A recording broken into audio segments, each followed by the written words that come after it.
This is Michelle Goldman with MGD 1508, Week 3 in my application Xanga.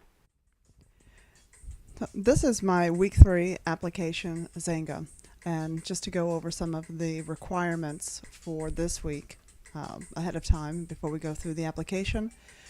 One sprite animation, one working pause button, one other GUI element such as health meter or score, one visual feedback mechanism, appropriate entity sizes and spacing for 2 different devices, and game win-lose conditions in place.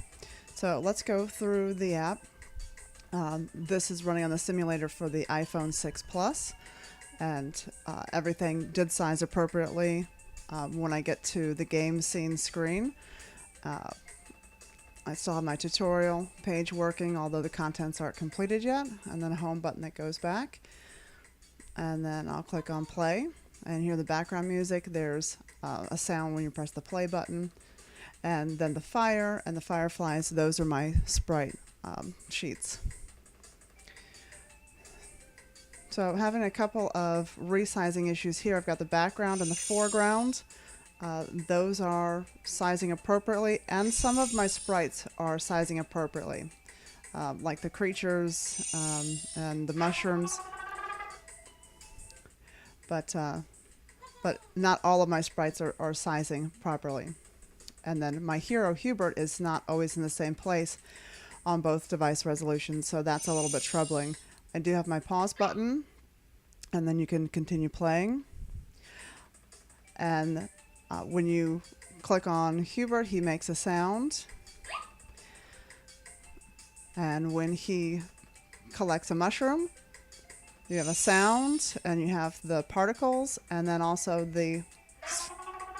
you'll see the score change. And then if you hit one of the creatures, you get to the game over screen. It says nice try, indicating that you lost without calling you a loser. And then you can click play again, and it takes you back to the main screen. And so that was the sprite animation, which you could see again here was the fire and the fireflies. The pause button. I've got the score, the visual feedback in the score incrementing, and then also with the magic particle emitter. The sizing, you'll see in a moment what I'm talking about on the iPad Retina, and then the game win-lose conditions are in place. So we'll pause for just a moment, and then we'll run this in the iPad Retina simulator.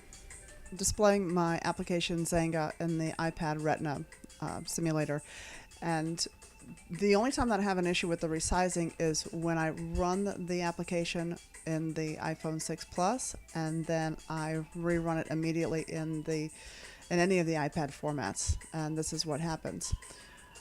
So I'll just stop that and then rerun it, and then it just refreshes, and then everything's fine. You can see the buttons. All of the sprites are resized appropriately, so that's working. And then on the tutorial screen, again, everything is resizing appropriately. So everything else is the same. We're really just looking at comparing the 2 devices and the scaling and the sizes, and making sure that everything looks right. And I know that everything is not quite right. My HUD, everything still looks good. My background, my foreground, all of that is good. Even my hero, Hubert, his sizing is good. But I use a dictionary for a lot of these obstacles, and that might be what is causing the problem with them not conforming to the screen and high aspect ratio that I set up. Although my little creatures here are part of that same dictionary, and they conform just fine. So that's little bewildering to me. But here we are at the game over screen, and everything is sized appropriately, and then we can play again. So all in all, I think I've hit the majority of the requirements, and hopefully I'll be able to figure out what's causing the other few issues that I'm having with the sizing and the scaling.